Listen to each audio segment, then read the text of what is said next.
We progress our program. Professor Ravi Ramamurti to take on the dais to deliver the keynote address. Distinguished speakers, guests, and attendees at this conference. It's a great pleasure for me to have the opportunity to share some of my research in the area of healthcare and how it can be delivered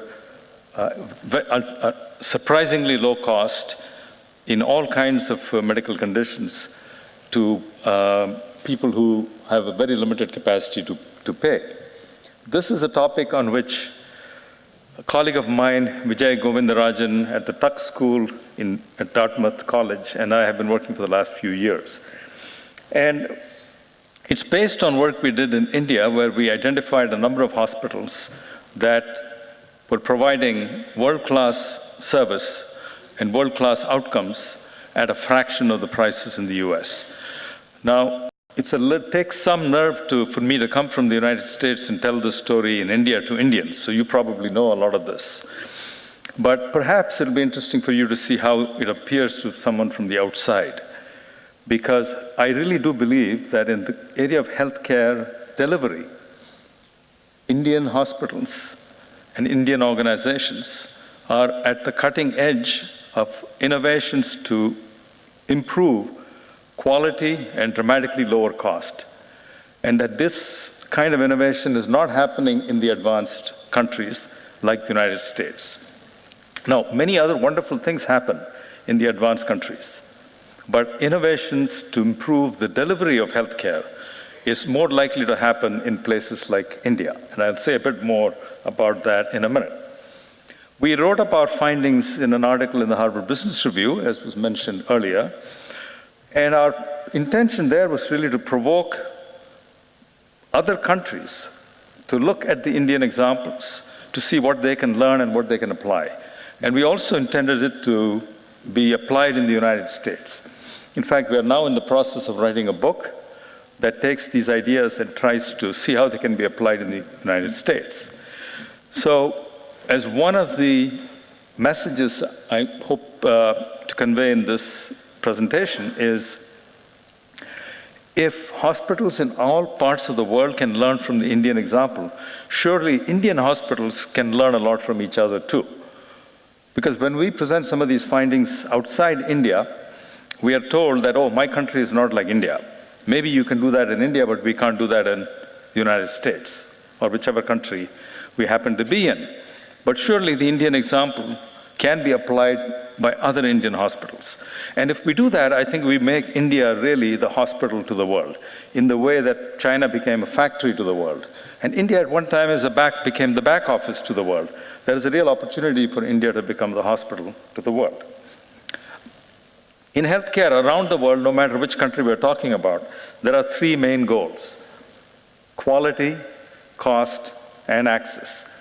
We've already heard from the Honorable Minister how it's important that we maintain quality, and of course, we all assume that India is going to be cost effective.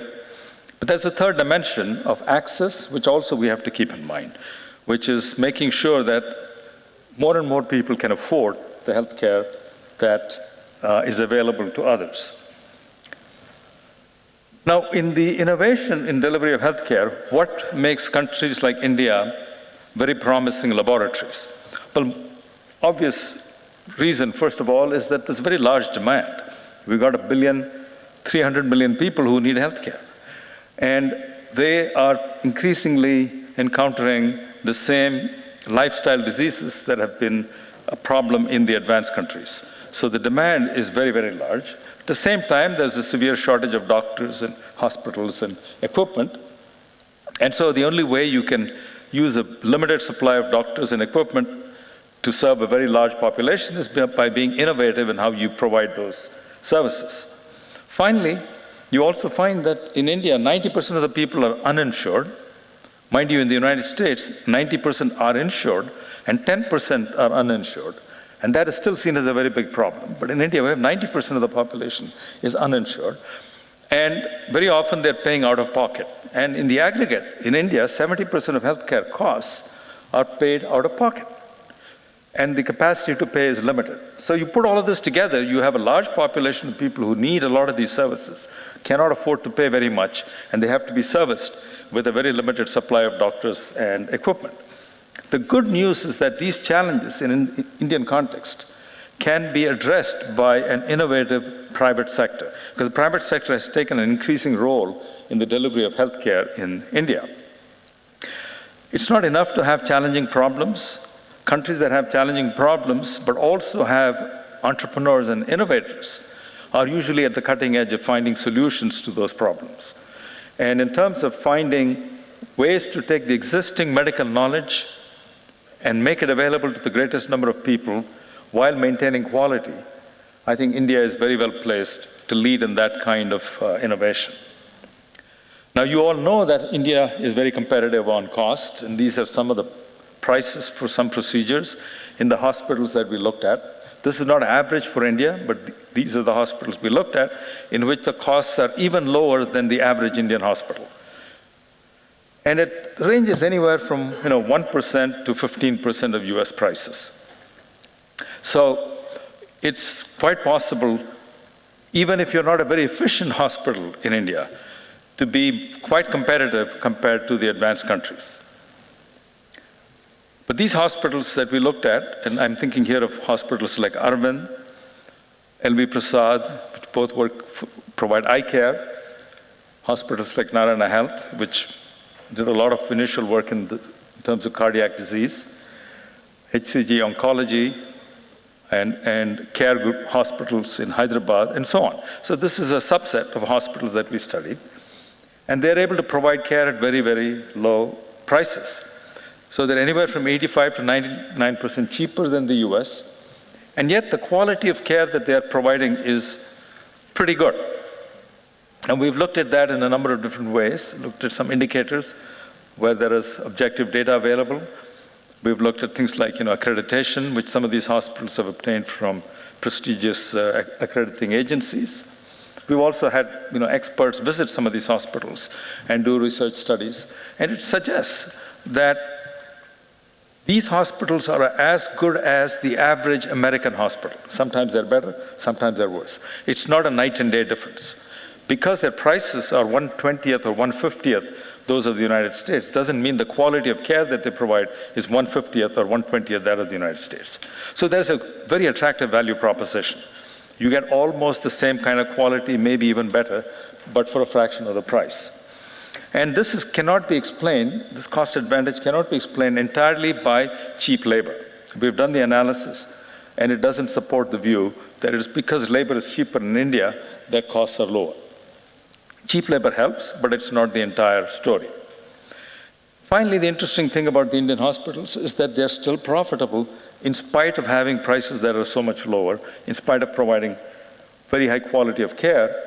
They're still able to make a profit, as these hospitals must, because many of them are private hospitals. So what is their secret sauce? And this is what I want to share with you in a few minutes. I'm not going to go into too much detail because I'm not sure all of you would be interested in some of these details, but I'll give you sort of a 30,000-foot overview of what makes these hospitals successful. We think there are 4 levers that they're using: the power of purpose, the power of volume, the power of process, and the power of simple, old-fashioned frugality. Let me start with the power of purpose. What I'm referring to here is the founders of these hospitals were interested in providing quality care at an affordable price, but they were also very interested in expanding access. I think that is what distinguishes some of these hospitals from many other hospitals, even in India. They're not saying, we will treat the people who can afford to pay. They're actually saying, we want to find a way to make healthcare affordable to more and more people. So what is driving the innovation is not a desire to become competitive vis-a-vis foreign countries. It's not even to become competitive vis-a-vis other local competitors, because very often they already have lower costs than some of their local competitors. What is driving innovation in these hospitals is a desire to bring down the absolute cost of healthcare so that more and more people can afford it. And even the middle class in India finds it hard to afford many of these treatments. So the motivation is really to bring down the cost so that more people can be provided access to these innovations. Key part of the strategy, and I'm going to spend just 2 minutes on this, is what these hospitals are doing is really trying to serve both the affluent class who can afford to pay and the relatively poor class who sometimes cannot afford to pay anything. And they want to serve both. And I would like to suggest to you that this is actually a very powerful way to be a very competitive hospital. Because when you try to serve the rich, or the people who can afford to pay, and I'm not talking ultra-rich, people who are able to pay the full cost of healthcare, contribute to quality standards because they have a choice. If you don't provide quality care, they'll go to somebody else. They may even go overseas. Some of them can afford to do that. So if they come to your hospital, first thing they want is world-class quality.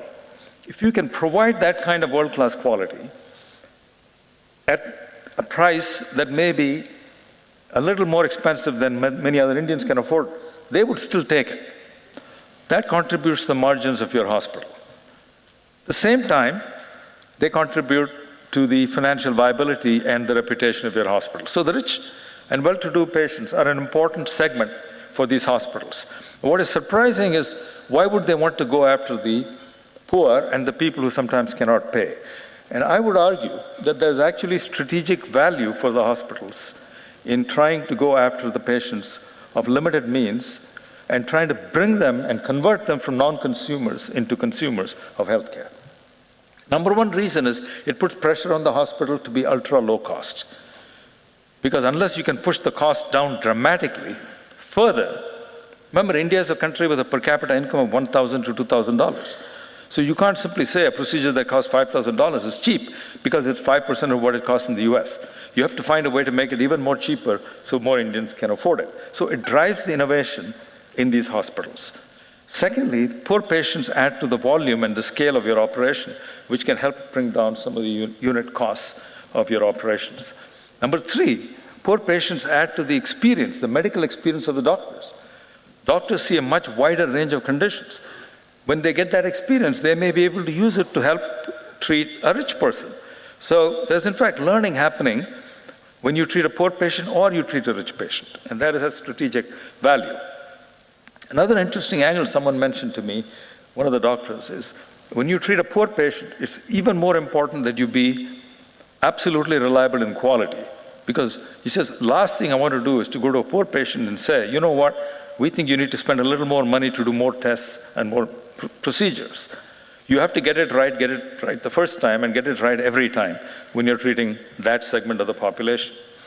Put together, hospitals that try to span this range of affluent and poor consumers end up becoming organizations that can provide high quality care at ultra low cost. And that's always a very nice position for any organization to be in.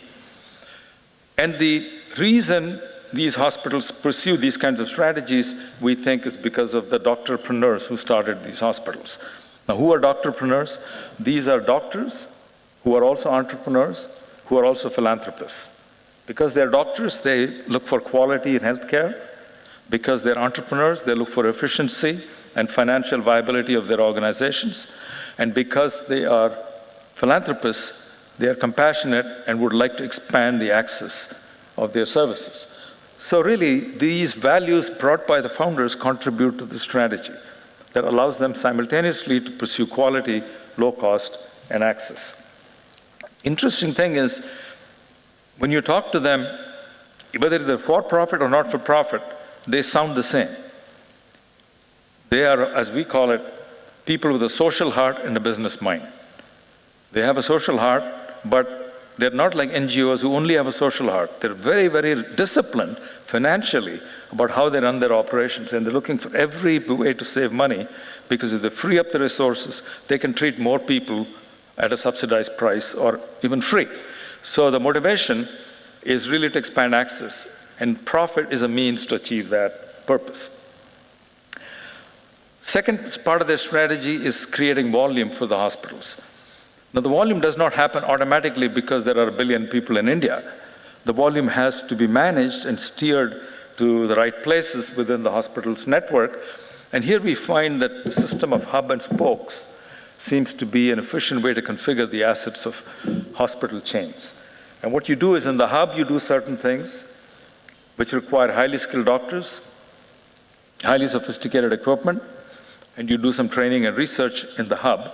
And in the spoke, which are close to where a lot of the population lives, you do the routine diagnostics and follow-up treatment, which is good for the patients because they don't have to travel to the hub all the time.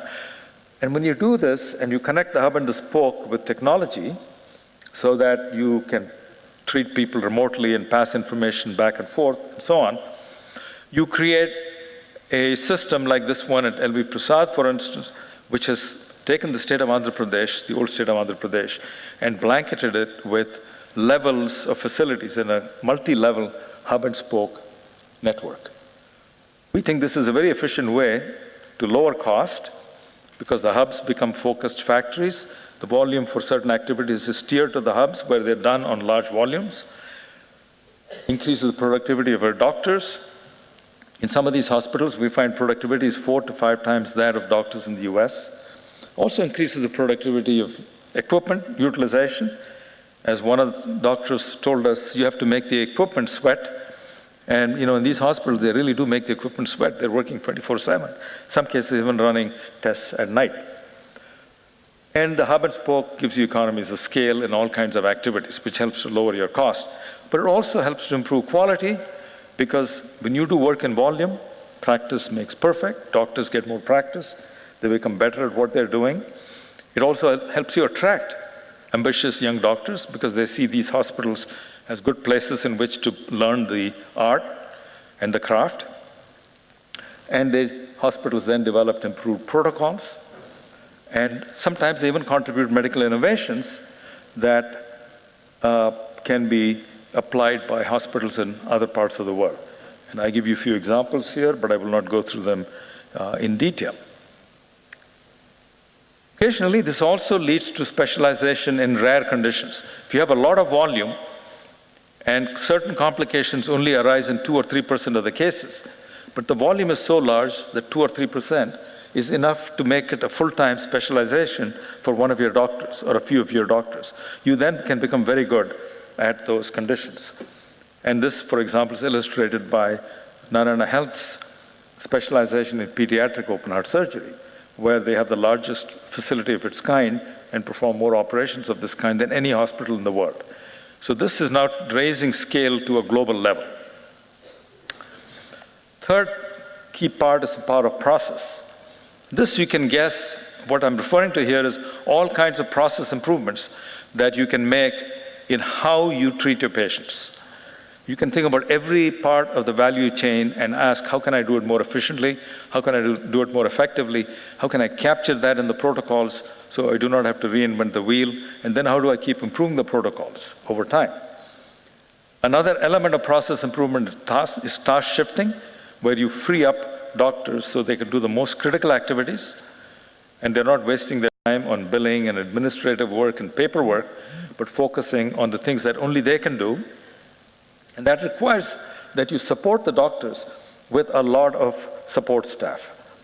And you see that, for instance, in the Arvind case, perhaps the best example that I've seen, where 2/3 of their employees are these paramedic. These are not even regular nurses. They have 2 years of training after high school. And they perform all kinds of functions in a hospital. They are not accredited by anybody. They cannot seek accreditation because they'll have to abandon their very, very unique practices, which they believe are safe and extremely cost-effective. And a key part of that is using these kinds of support staff to free up the doctors so they can perform 6 times the number of eye surgeries in an hour or in a day than doctors in other parts, even in India. And they've taken this whole thing down to a science, and if you've seen the Arvind facility, as I did when I visited them a few months back, it's a factory. It really is an assembly line for treating with cataract surgery. Now, it may seem very impersonal, and some of us would not like the term assembly line applied to medicine, but if you want to be cost-effective and high quality, which is essential to also expand access, this has got to be the way to go.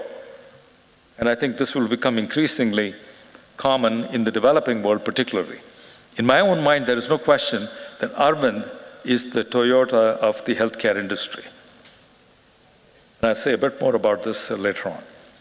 The last element is the power of frugality. This is tied to the purpose of the organization and the culture of the organizations, but there are so many ways in which you can look for saving expenses. The only difference in these hospitals, in some of these organizations, they actually do it. They get up every morning and look for some new places where some money is hiding, that's being wasted. How can I squeeze that out? And they watch costs down to the second and third decimal point. And they save money by avoiding waste. They reuse things where it's quite safe to reuse them.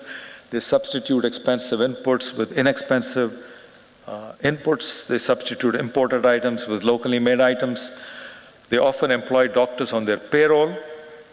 They're not consultants, but employed by the hospital, therefore can be scheduled with the machine and the patient in a very efficient way. So everything is utilized all the time.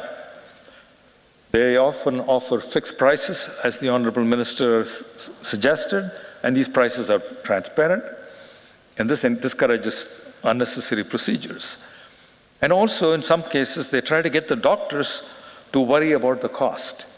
Because very often doctors think that's none of my business. My job is to treat the medical condition, somebody else worry about the costs. That is very much the philosophy in the US. But if you really want to get a handle on costs, you have to get the doctors engaged and understand that every time they make a choice, every time they write a prescription, this is the cost implication. And if they become aware of it, they are more likely to be more careful about what they prescribe. The whole idea of frugality can also be applied on the capital expenditure side. There's so much waste in the capital costs, the design of equipment, choice of equipment, how you maintain it, how you use it. You can easily expand the life of a lot of the equipment by proper maintenance. But often the equipment suppliers are eager to see you get new equipment, so they suggest you scrap the old one and get a new piece of equipment. But these hospitals find ways to extend the life, and sometimes they take the older models and instead of getting rid of them, they move them to the spokes. So the latest equipment can be in the hubs, and progressively the spokes can be upgraded so they can take on some of the functions that previously could only be done in the hubs. Rethinking the design of hospitals, rethinking how space is allocated, what it is used for, and so on, is also another area of innovation. And this is an example of a hospital of a low cost that was built by Narayana Health in Mysore. And if you notice, it's a single floor storied building, so there are no elevators. It's not air conditioned except in the operating theaters and the ICU.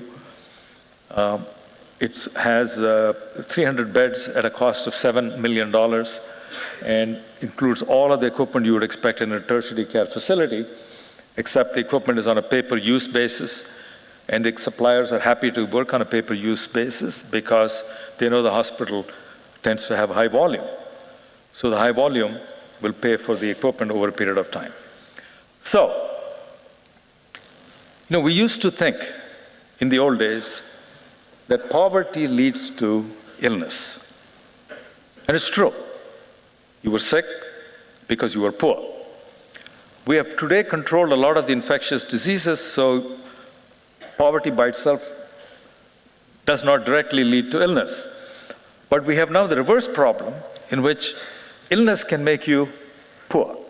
Even a middle-class person, as I was saying earlier, in India, when they have to go for a procedure, these are quite expensive and quite burdensome.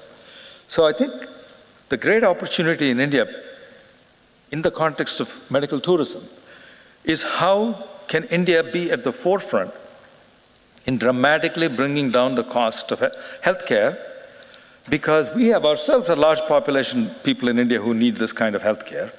If we lead that innovation, we will become the world's highest quality, lowest cost player that is extending access in ways that no other country is extending access. It will naturally spill over into other countries as well. There's no reason the hub and spoke design cannot have spokes in Africa. It already does in some cases. It can have spokes across South Asia. You can have spokes in Southeast Asia. So when you do that, I think you're killing two birds with one stone. You're attracting foreign patients to come to India. At the same time, you're making a lot of Indians become a part of the healthcare system, which they are not at the moment. Now, the great opportunity I see here, and let me just start to wrap things up. I want to give you the example of the auto industry that we're all familiar with. This is a Mercedes-Benz top-of-the-line model from 1915. It took several weeks for a handful of craftsmen to put that car together. It was hand-assembled, hand-painted, very expensive. Only the very rich could afford it. But it was a beautiful car. You would spend a week picking up your car from the factory because they would have to orient you on how to run it, how to maintain it, how to bring it back for repairs and so on. Then along came Ford, Henry Ford, as we all know, gave you a car that looked almost similar. It cost less than 2/3 of the Benz model. He produces in one day in his factory what Benz was able to make in a whole year. The car was almost as good, in some ways even better, than the car being made by Benz. But now it was affordable to even his employees. Ford's own employees could afford to buy one of his cars. So mass production through the assembly line was Ford's big contribution to the auto industry. Toyota took that another step further with lean production. And what they introduced was 0 defects. Ford's assembly line had 20% defects, but 80% were perfect cars. So he said, hey, I'll take that bargain. 80% perfect cars, 20% need extra work. They'd have a whole section at the end of the factory where they would fix all these cars. Toyota said 0% defects, 100% high quality every single time. At the same time, they introduced flexibility into the production system. And they said, we'll give you different models on the same assembly line, and we'll take away the defects, and we will, at the same time, bring down the cost. So the lesson from the auto industry is quality and cost are not in conflict. Very often, the things you would do to improve quality will reduce cost. And the things you would want to do to reduce cost will improve quality. So it's a complete misstatement, misidentification of the problem to think that you have to trade off quality and cost. Now, the same thing has to be done for healthcare, and it's not happening in the US. The place where it will happen and can happen is India. And I think, as I said earlier, in my mind, there's no question. Arvind is like the Toyota of the healthcare industry. Ford was one guy in Detroit who revolutionized manufacturing. Not just the auto industry, he revolutionized manufacturing. Toyota, sitting in Nagoya, Japan, one company, then took that technology to another level, revolutionized lean production across the world, across industries. Why can't Indian hospitals be the ones that bring us the best models for delivery of healthcare, where you can have the best quality at the lowest price and therefore accessible to all? I think that's the opportunity that we have, and that's what we should pursue. So, in addition to cost and quality, I think it's important to think about access. To expand access, we do, of course, have to expand medical education. India has the people, India has the skills and the population, but we have to free it up so that education is not kept on a very tight leash by regulators. And indeed, foreign tourism, medical tourism, is a big opportunity. But domestic tourism is a 15 times bigger opportunity. And they're not in conflict. So let's go after both. We don't have to choose again. Let's go after both. If you pursue one, you'll get a lot of the other. Lastly, if you want to learn more, please read our book on this topic, which is forthcoming in a few months from Harvard Business Review Press. Thank you very much, and I look forward to listening to some of the innovative practices of some of the other Indian hospitals in the course of the next 2 days. Thank you.